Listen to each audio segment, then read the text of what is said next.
104টা match, 3টা আয়োজক দেশ, 48 দলের বিশ্বকাপ, পৃথিবীর সবচেয়ে বড় এই ইভেন্টের ঠিক ফাইনালটা অনুষ্ঠিত হবে সামনে, এবং তার আগে আমরা অপেক্ষমান এই ফাইনালটা কে জিতবে, আর্জেন্টিনা নাকি স্পেন। 48 দলের এই সবচেয়ে বড় ওয়ার্ল্ড কাপের বিশ্ব ইভেন্টে অনেক ঘটনা ঘটে গেছে, যার মধ্যে নাটকীয়তার কোনো কমতি ছিল না, সারপ্রাইজের কোনো কমতি ছিল না, ফেভারিটদের দাপটেরও কমতি ছিল না, রেকর্ড ব্রেকিং অনেক কিছু ঘটে গেছে, এবং সেই সব নিয়ে প্রতিদিন ডি বক্সে আমরা আপনাদের সঙ্গে যুক্ত ছিলাম, এবং আজকে একটা স্পেশাল এপিসোডে আপনাদের সামনে আবার উপস্থিত হয়েছি। রেডিও ভূমির যেই ধারাভাষ্য প্যানেল আপনাদেরকে বাংলায় ধারাভাষ্যে এন্টারটেইন করেছে পুরোটা সময় জুড়ে বিশ্বকাপের, সেই সকল প্যানেলিস্ট আমাদের সাথে আছেন আজকের স্পেশাল ডি বক্সে।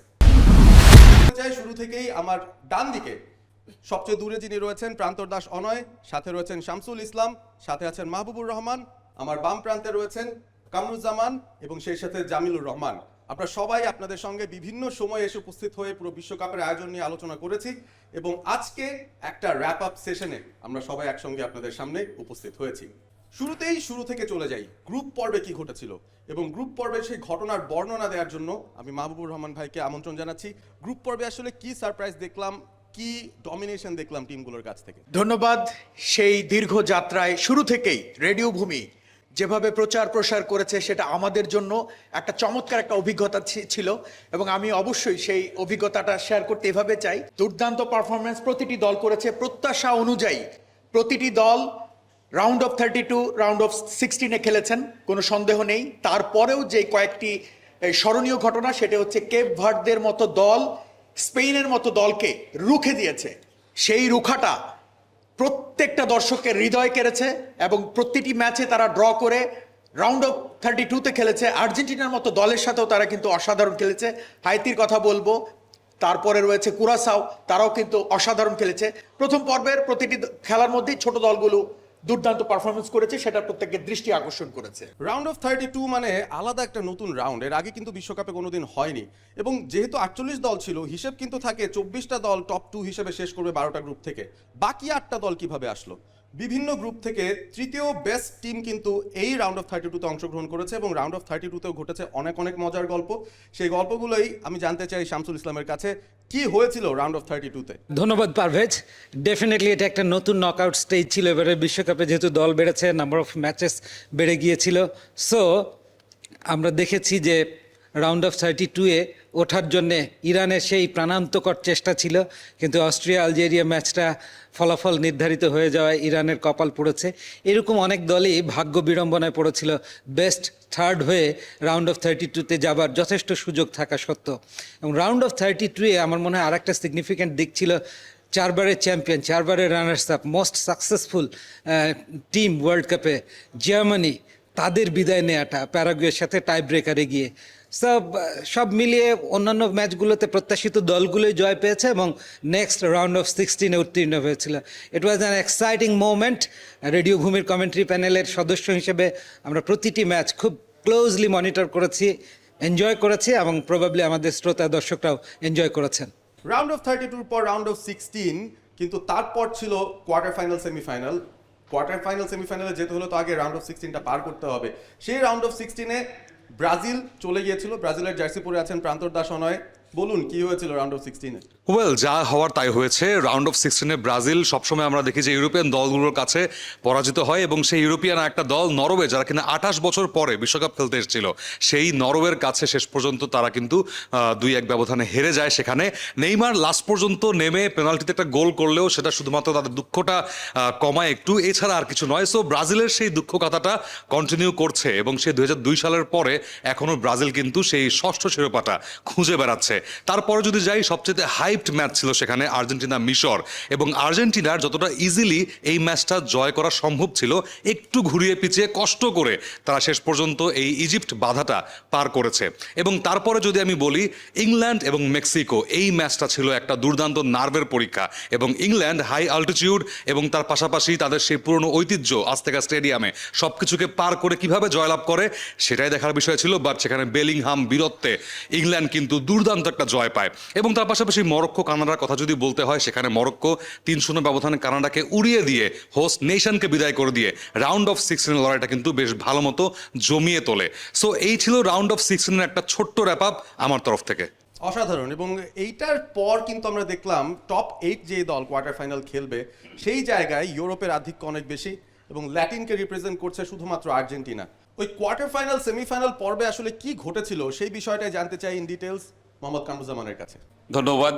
স্বপ্নের কোয়ার্টার ফাইনাল, স্বপ্নের মরক্কো ব্রাজিলকে রুখে দিয়েছিল, ড্র করলো ব্রাজিলের সঙ্গে, সাবেক 5 বারের বিশ্ব চ্যাম্পিয়ন। এই মরক্কো উঠতে ছিল, ফ্রান্স এদিকে, সেই ফ্রান্স মরক্কোকে পরাজিত করবে এটা আমরা ভাবতেও পারিনি। আমরা ভেবেছিলাম যে হয়তো মরক্কো ফ্রান্সকে রুখে দেবে।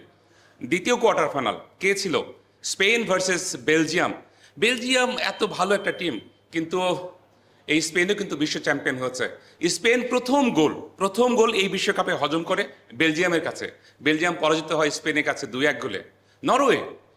নরওয়ে রাউন্ড অফ 16-এ ব্রাজিলকে হারিয়ে দিয়েছে স্বপ্নের আর্জেন্টিনা, যারা আজকে ফাইনাল খেলবে। ইয়েস, আর্জেন্টিনার সঙ্গে সুইজারল্যান্ড, সর্বনাশ। সুইজারল্যান্ড কি পারবে? আর্জেন্টিনা শেষ 10 মিনিটে সমতা, লিড এবং শেষ বাঁশি যখন বাজবে তার আগ মুহূর্তে আরো একটি গোল, অর্থাৎ 3-1 গোলে আর্জেন্টিনা সুইজারল্যান্ডকে পরাজিত করে স্বপ্নের সেমিফাইনাল নিশ্চিত করে। স্বপ্নের সেমিফাইনাল, এই সেমিফাইনাল পার হলেই ফাইনালে উন্নীত হবে। প্রথম সেমিফাইনাল ফ্রান্স ভার্সেস স্পেন। ফ্রান্সের সঙ্গে স্পেন পারবে? 2-0 গোলে ফ্রান্স পরাজিত হলো। দ্বিতীয় সেমিফাইনাল আর্জেন্টিনা ভার্সেস ইংল্যান্ড দীর্ঘদিন পরে তারা আর্জেন্টিনাকে পরাজিত করে ফাইনালে টিকিট কনফার্ম করবে। স্বপ্ন দেখতে শুরু করলো ইংলিশরা। 93 মিনিটে আর্জেন্টিনা ইংল্যান্ডকে পরাজিত করে দ্বিতীয় দল হিসাবে ফিফা ওয়ার্ল্ড কাপ 2026-এর ফাইনালের টিকিট কনফার্ম করলো। আজকে সেই স্বপ্নের ফাইনাল, কে জিতবে? কে কে কে দারুণ। আমরা কিন্তু সেমিফাইনাল পর্বটাও পেরিয়ে ফাইনালে চলে গেছে, অর্থাৎ আমরা জানি ইতিমধ্যেই স্পেন আর্জেন্টিনা ফাইনাল খেলবে এবং সেই সাথে তৃতীয় চতুর্থ স্থান নির্ধারণী একটা ম্যাচ, সেখানে আবার 2 হাই প্রোফাইল টিম ইংল্যান্ড আর ফ্রান্সকে খেলতে হয়েছে। সেই ম্যাচটাতে আসলে কি ঘটলো জামিলুর রহমান? আসলে যখন দুটো টিম ফাইনালে উঠে সেমিফাইনালে জয়লাভ করে তখন নজরটা সবার থাকে কিন্তু ফাইনালের দিকে, চ্যাম্পিয়ন এবং রানার্স আপ। কিন্তু এর মাঝে যে তৃতীয় স্থান নির্ধারণের একটা ম্যাচ থাকে সেদিনে কিন্তু সেই দিকে অনেকের নজর থাকে না। এই তৃতীয় স্থান নির্ধারণী ম্যাচের দিকে নজর থাকার একটা কারণও রয়েছে, কারণ প্রাইজ মানের একটা ব্যাপার রয়েছে। এর ফাঁকে আরেকটা বিষয় কিন্তু নজর থাকে যে টুর্নামেন্টের সর্বোচ্চ গোলদাতা কি হবে, এরকম একটা হিসাব নিকাশ কিন্তু ছিল এই তৃতীয় স্থান নির্ধারণী ম্যাচে। এমবাপ্পে তো 8টি গোল করে তিনি মেসির সঙ্গে যৌথভাবে ছিলেন। এছাড়া এমবাপ্পের পাশাপাশি আরেকটা বিষয় কিন্তু এই ম্যাচ থেকে আমরা পেয়েছি যে পরিসংখ্যানের হিসাবে এগিয়ে যাওয়ার, কারণ এর আগে ফ্রান্সের সঙ্গে ইংল্যান্ড কিন্তু পরিসংখ্যানে বরাবরই এগিয়েছিল, সেই পরিসংখ্যানটা সমৃদ্ধ হচ্ছে এবং সাইড বেঞ্চে যারা বসে থাকেন তাদের দিকেও কিন্তু নজর থাকে। সো আমার মনে হয় যে ইংল্যান্ড যখন ফার্স্ট হাফে 4-0-তে এগিয়ে গেল, সাইড বেঞ্চের শক্তিটা কিন্তু সেখানে পরীক্ষা করা হয়ে গেছে। কিন্তু এমবাপ্পের বিষয়টা কিন্তু থেকেই যাচ্ছিল, আসলে এমবাপ্পে কি গোল্ডেন বুট জয়লাভ করবে?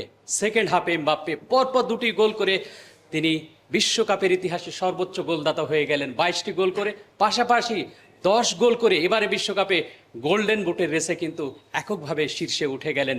এ ধরনের অনেক হিসাব নিকাশ কিন্তু ছিল তৃতীয় স্থান নির্ধারণী ম্যাচে এবং সবশেষে গোল বন্যা, গোল বৃষ্টি, 10 গোলের একটা ম্যাচ আমরা দেখলাম। এই গোল বৃষ্টি দারুণ উপভোগ্য ছিল, সেই ম্যাচটি নিঃসন্দেহে আমরা উপভোগ করেছি।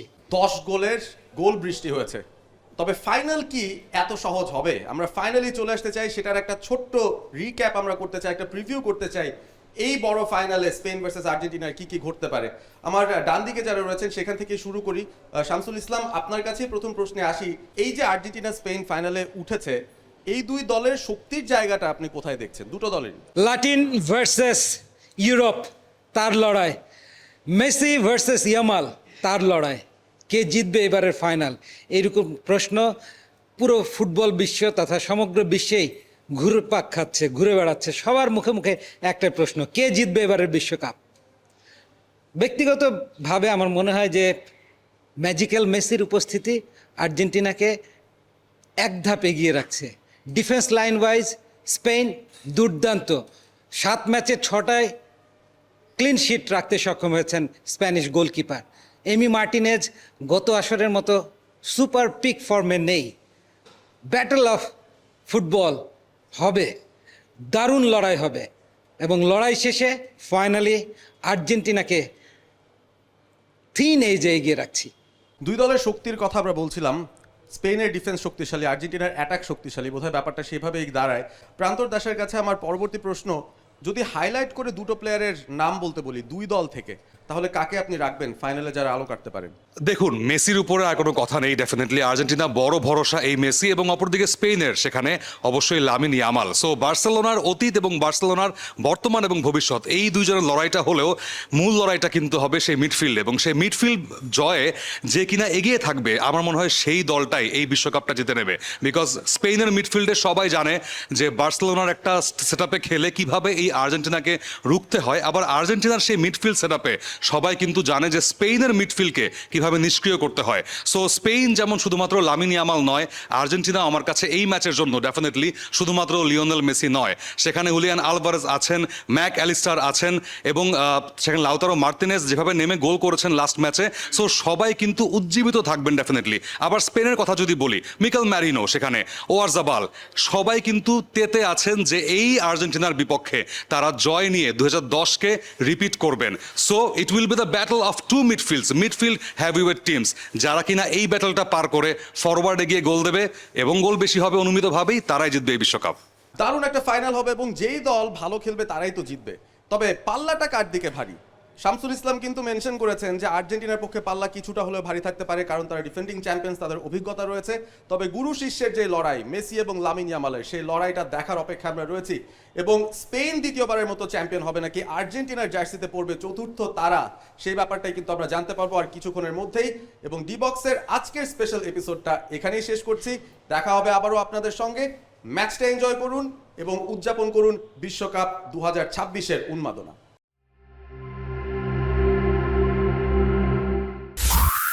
রেডিও ভূমি 92.8 FM।